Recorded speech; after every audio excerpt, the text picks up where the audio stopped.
இயேசு கிறிஸ்துவின் அருள் செயலை அறிந்திருக்கிறீர்களே. அவர் செல்வராயிருந்தும் உங்களுக்காக ஏழையானார். அவருடைய ஏழ்மையினால் நீங்கள் செல்வராக்கும்படி இவ்வாறு செய்தார். 2 கொரிந்தியர் 8ஆம் அதிகாரம் 9வது வசனம். நாம் செல்வராயிருக்கும்படி ஐஸ்வர்யராயிருக்கும்படி அவர் நமக்காக ஏழையானார். இதை நம்ம புரிந்து கொள்வதற்கு ஒரு சின்ன உதாரணம் உங்களுக்கு நான் சொல்றேன். இங்கிலாந்து தேசத்துல மார்ஷல்ஸ் அப்படின்னு சொல்லக்கூடிய ஒரு மனிதர் இருந்தார். அவரை எல்லாரும் கருமின்னு சொல்லுவார். ரொம்ப சிக்கனமா இருப்பாரு, கஞ்சத்தனமா இருப்பாரு. தனக்கு ஏதாவது வேணும்னா கூட அவர் என்ன பண்ண மாட்டார், எதையுமே வாங்கி பண்ண மாட்டார், வீண் செலவே பண்ண மாட்டார். அந்த ஊர்ல இருக்கிற மக்கள் எல்லாம் அவர் ஒரு மாதிரி வித்தியாசமா பார்ப்பாங்க. ஏன்னா அவர் கையில காசு இருந்திருக்கு. ஆனால் அந்த பணத்தை அவர் செலவு பண்ணாமல் அதை அவர் தானா அனுபவிக்கல, யாருக்குமே கொடுக்கல. அப்போ இவர் கருமின்னு சொல்லி எல்லாரும் அவர் எங்க பார்த்தாலும் அவரை அந்த கருமின்ற பட்ட பெயரை வச்சு அவர் கூப்பிட ஆரம்பிச்சாங்க.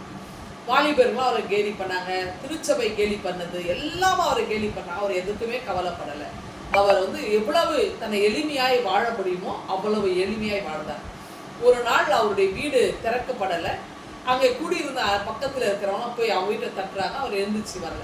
அப்புறம் கதவை உடைச்சிட்டு உள்ள போனாக்கா அவர் மரித்த நிலையில் இருக்கிறார். அவரை அடக்கம் செய்வது கூட யாருமே வரல. ஏன்னா யாருமே அவர்கிட்ட உறவு வச்சுக்கல. ஏன்னா பணம் இல்லைல்ல அவர்கிட்ட. செல்வராக இருந்தால் எல்லாரும் 4 பேர் வருவாங்க, பணக்காரர்கிட்ட 4 பேர் உறவு வச்சுருப்பாங்க. ஏழை மனுஷங்கிட்ட யார் உறவு வச்சுருப்பாங்க? யாருமே வரல. அப்போ அவருடைய உடலை அடக்கம் செய்வதற்கு அரசாங்கம் பொறுப்பெடுத்துச்சு. அப்போ எடுக்கும்போது அவரை தூக்கி எடுத்து வைக்கும் அவருடைய தலையணையில அடியில் ஒரு லெட்டர் இருக்கு. அந்த கடிதத்தில் என்ன எழுதியிருக்குன்னா மேயருக்கு அட்ரஸ் பண்ணியிருக்கிறார். அப்போ அந்த மேயருக்கு என்ன எழுதியிருக்கிறார் அப்படின்னா, இந்த ஊர்ல தண்ணீர் பஞ்சம் ரொம்ப கஷ்டமா இருக்கு. எங்க ஊர்ல பெண்கள்லாம் இந்த தண்ணீர் எடுக்க ரொம்ப கஷ்டப்படுறாங்க. ஆகவே நல்ல நீண்ட அந்த தண்ணீர் குழாய்கள் அமைத்து, நீர்நிலை தொட்டிகள் எல்லாம் அமைத்து எல்லா வீடுகளிலும் தண்ணீர் வசதி செய்து கொடுக்கும்படி கேட்டுக்கொள்கிறேன் அப்படின்ட்டு ஒரு மிகப்பெரிய ஒரு பெருந்தொகையை அதற்காக வைத்திருக்கிறார்.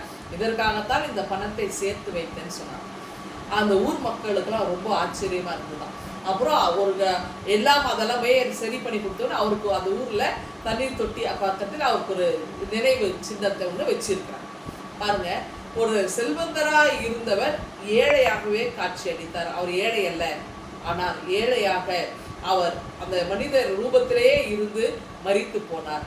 எப்போ அந்த ஊர் மக்கள் நல்லா இருக்கணும், செல்வந்தராய் எல்லாரும் மகிழ்ச்சியா இருக்கணும், தன்னை எளிமையாக்கி கொண்டார். ஆண்டவராக இயேசு கிறிஸ்து கூட அப்படிதாங்க. நாம் செல்வராய் இருக்கும்படி, நாம் சுகமாய் மீட்பு பெற்றவர்களாய் நாம் வாழும்படி நமக்காக ஆண்டவர் அந்த சிலுவை மரணத்தை ஏற்றுக்கொண்டார். நமக்காக அடிமை ரூபம் எடுத்தார். நமக்காக ஏழ்மையின் அந்த கோலத்தை ஆண்டவர் எடுத்துக்கொண்டார், தரித்து கொண்டார் இல்லையா? அப்படி என்றால் ஆண்டவர் எவ்வளவு பெரியவர், நமக்காய் எளிமையாய் இருந்தாரு.